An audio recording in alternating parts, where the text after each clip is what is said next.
Good morning, Paige. How are you?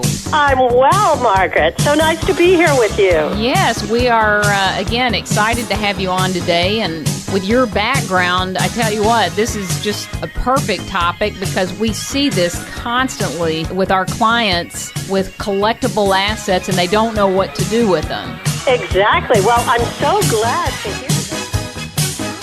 Conversations with my friends and professional colleagues, the more I realized there was a real need in the marketplace for somebody to kind of focus on this. It's interesting that we're talking about this. Just before I came in this morning, I sat there. My mother passed away 2 months ago, and I was just laying out all of her jewelry and my grandmother's. And so I was put in charge of all this, and I was looking at it thinking, gee, I wonder what's valuable here and what's not. So, because I myself am not a collector, I've never, even thought about that. However, it is interesting.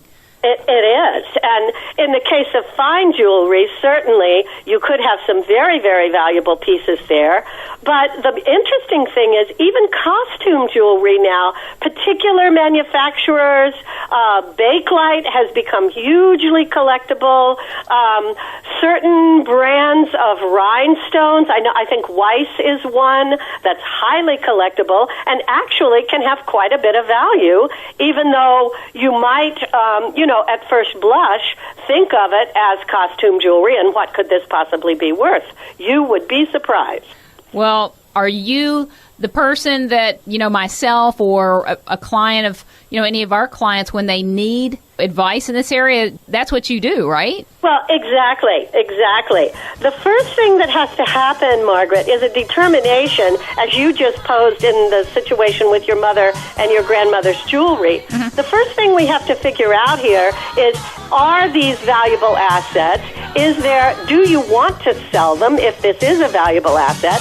Is this something a museum would be interested in? Or is it really not that valuable and perhaps the best thing to do with it is consign it or give it to members of the family that, would appreciate it just because it was something